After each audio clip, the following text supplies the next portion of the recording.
We always have lit candles at the altar because they remind us of the light of Christ. If you read in the Gospels, there's a lot about Christ being the light of the world. Jesus, God's Son, the light of the world.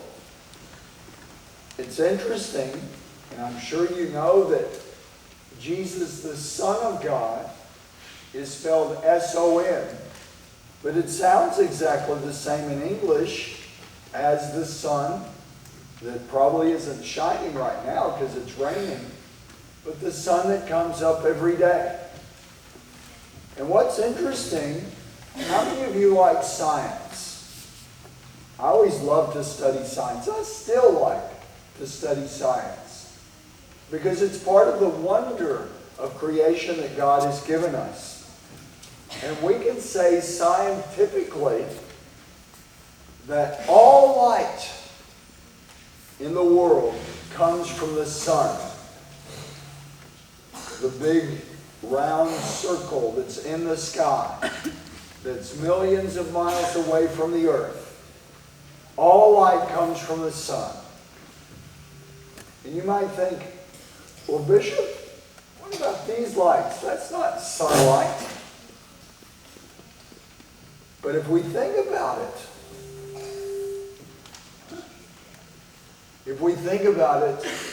even that light comes from the sun. Because how do we light these gym lights? I know we flip on the switch, but the electricity, how do we get that? You either burn coal or oil. You prepare with wind. All kinds of ways you make electricity. What about these candles? Do you know who made these? What animal they come from? Yes. Well, they come from God, yes.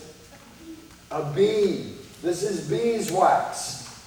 When you say, well, the bees made this light. Well, who made the bees? All light comes from the sun. You might say, well, we burn wood, and that gives light. Well, where did the wood come from?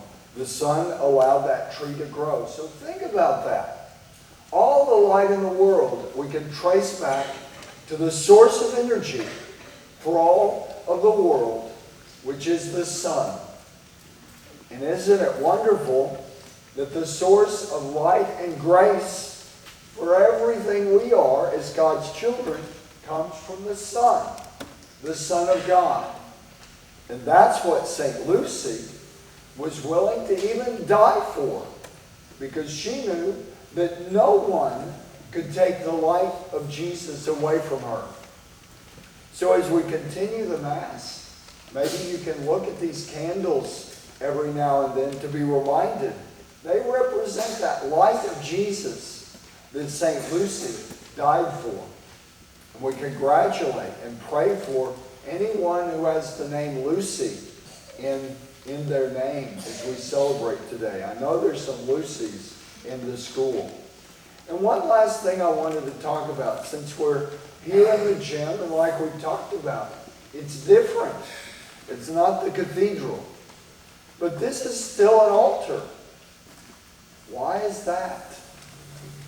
Because this isn't just a regular table. We call it an altar because an altar is a place where a sacrifice is made. If we read the Old Testament, Abraham and the Old Testament people, the prophets, they sacrificed on an altar animals, giving thanks to God that the animals, all of creation, ultimately comes from God.